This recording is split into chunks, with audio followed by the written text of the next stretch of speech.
Sellist pilti ei näe just väga tihti. See on 5-aastane Eesti poiss Simo Atso, kes mängib trumme juba kui põrguline. Noormees mängib Lordi Hard Rock Hallelujat, mis on selle aasta Eurovisiooni lauluvõistluse võitja. 5-aastane Simo teeb oma osavusega silmad ette nii mõnelegi vanemale härrale. Kaua sa trumme mänginud oled juba? Ma olen juba 100 aastat mänginud.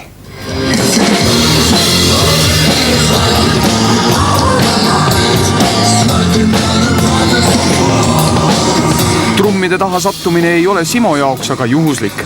Tema isa Marko Atso on üks Eesti tunnustatumaid rock-trummareid, lüües takti nii Metsatöllis, Tõutäägis kui ka Loitsus.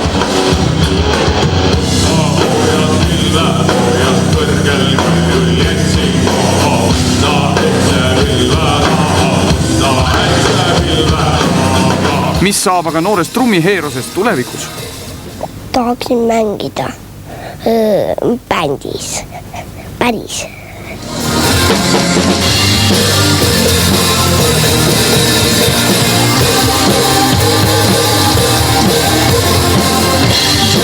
Kummaline aga tõsi. Simo on trummipulki käes hoidnud alates 1,5 aasta vanusest. No ma ei saa ju teda keelata. Ta põhimõtteliselt hakkas 2-aastaselt juba mängima. Trummipulgad ju vedelevad kodus, no kuidas sa siis ütled, et ära mängi? Isa tuleb välja mingi soolotrumm on kohvris ja siis on vaja see välja tirida ja nii ta läks, tegelikult on ju lahe. Ma võin ausalt öelda, et ta on täiesti ise selle leidnud. Ma pole mitte kunagi tal teda sundinud, mitte midagi tegema, pigem vastupidi. Pigem ma karjatan ikka alati, kui mul see klõbin juba toas ära nagu üle viskab. No siis ta nagu klõbistab vaikselt edasi ja Trummikomplekt on Simo jaoks vähe suure võitu. Kas siis oma komplekti pole? On. Aga ta ei taha sellega mängida. See on ta jaoks väike. Ma ossin talle väikse sonori puust sellise müüakse lastele. See on tema jaoks väike. Ja ta ütleb, et ta ei taha sellega mängida, et viige see minema. Ta on sellega 2 korda mänginud. Ja tegelikult ta ütles, et ta tahab suuri trumme ja tegelikult ta ütles mulle ennem ka, et kas nii vähe taldrikuid ongi nüüd täna või. Sellepärast mu enda komplekt on see 9 taldrikuga ja see on mul täna juba teises kohas.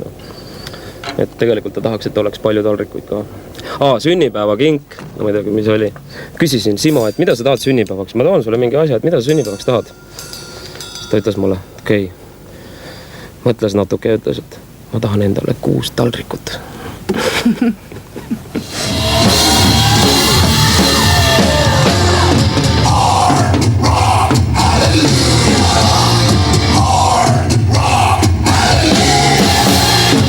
Eurovisiooni selle aasta võidulugu Lordi Hard Rock Halleluja on lugu, mille kohta isegi poisi isa ütles, et tegemist ei ole just kõige lihtsama trummipartiiga.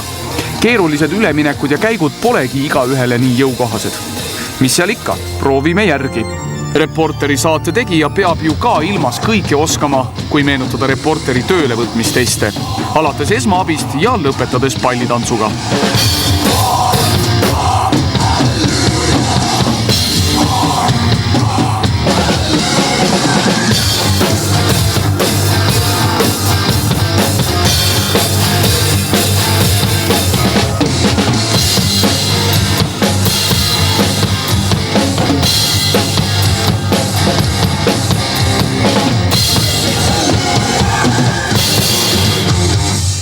Küsime noore trummari käest, kuidas ka oli. Lugu valesti. Tegid valesti või? Mis seal valesti oli? Teised soolad olid. Muide, Simol on ka juba oma bänd. Nimi on sel Kereluu ning esimesed esinemisedki juba selja taga.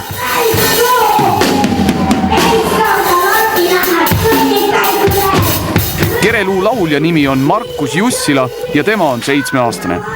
Simo isa arvates oleks aga poisile kõige rohkem õpetajat vaja.